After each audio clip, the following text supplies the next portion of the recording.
uji selanjutnya yaitu t-test uji T ya. Jadi terkadang standar deviasi populasi itu tidak diketahui. Jadi kita mendekati standar deviasi populasi itu dengan standar deviasi sampel. Untuk kasus tersebut, t-test digunakan untuk menggantikan z-test. Nah, jadi statistik hitungnya sekarang T sama dengan X bar dikurangi mu dibagi dengan S dibagi dengan akar N, di mana S ini adalah standar deviasi sampel. Kalau untuk yang Z kan ini adalah sigma ya, yaitu standar deviasi populasi. Ini adalah S, standar deviasi sampel, dibagi dengan akar N. N ini adalah jumlah sampelnya.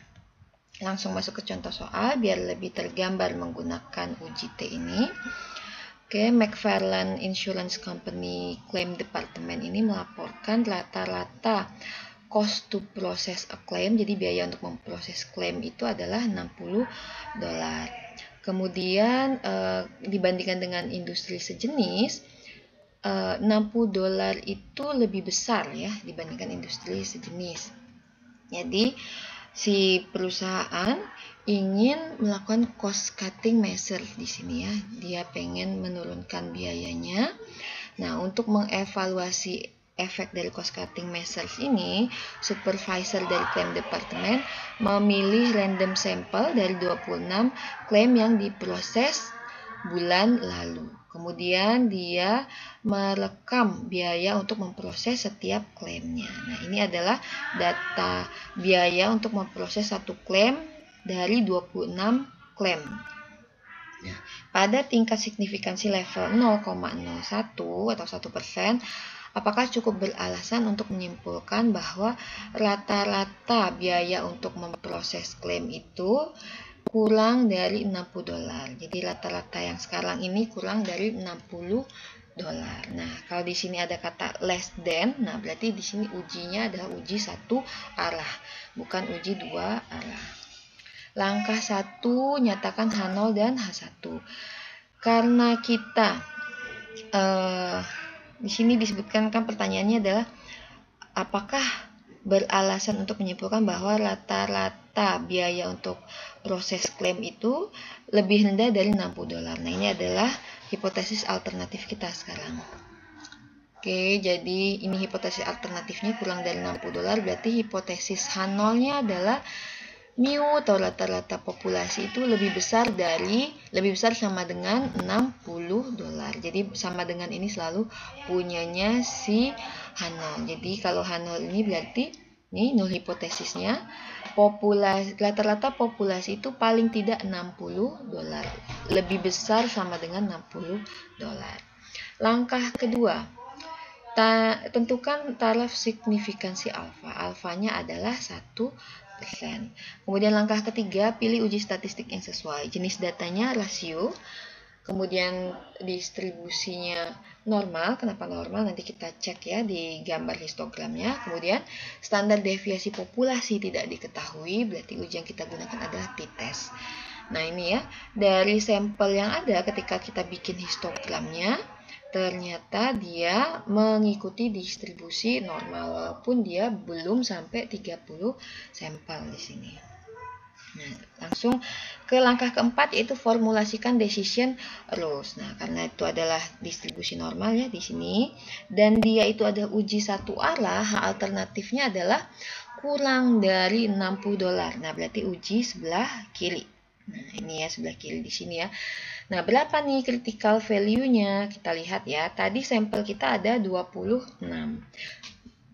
Karena variabel yang mau kita duga itu ada satu variabel yaitu rata-rata populasi, berarti sekarang degree of freedom-nya itu sama dengan jumlah sampel dikurangi 1. 26 kurang 1 sama dengan 25. Nah, berada di area ini. Kemudian uji satu arah one tail, lalu alfanya adalah 1%. Nah, di sini berarti irisannya ada di sini 2,485. Nah, berarti critical value-nya karena dia berada di kiri dari 0 berarti minus 2,485. Kalau di sisi kanan berarti 2,485. Karena di sisi kiri berarti tambahkan minus.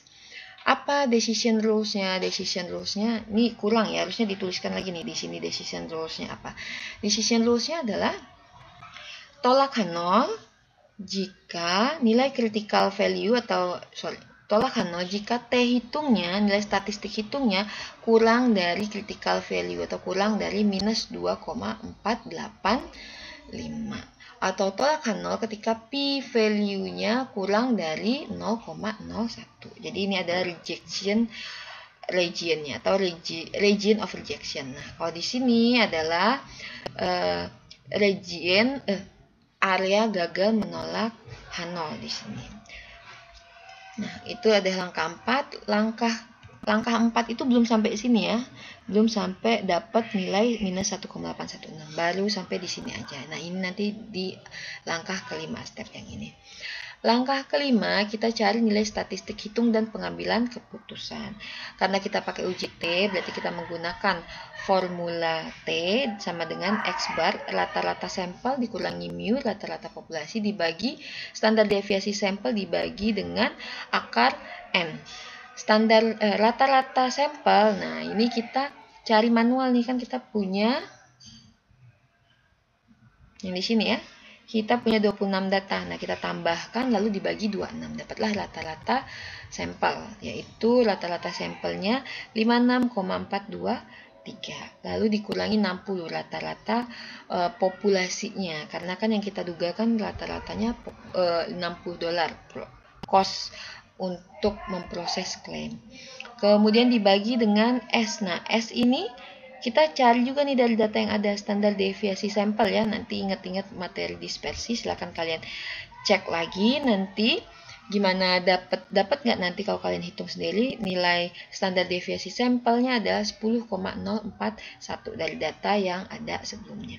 Lalu dibagi dengan akar N, N-nya 26. Dapatlah T hitungnya minus 1816. Yang ini tadi ya. Minus 1816. Nah, minus 1816 ini berarti lebih besar dari minus 2,485. Berada di area gagal menolak H0. Berarti apa keputusan kita? Keputusan kita adalah gagal menolak H0.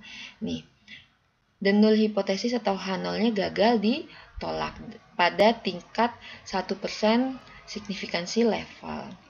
Langkah ke-6, interpretasi hasil. Interpretasi hasilnya apa? Berarti tidak cukup bukti yang menyatakan H0 salah. Kan kita gagal menolak H0 ya.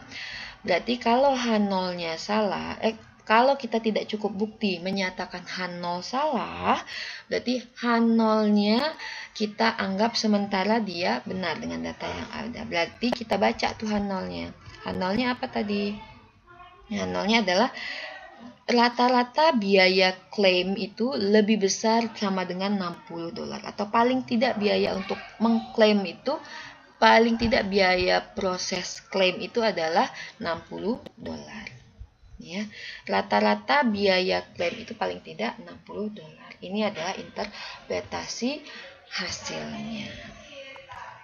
Nah, itu untuk yang uji T, uji Z itu masuk ke uji parametrik. Sekarang kita masuk ke uji non parametrik, yaitu uji chi-square.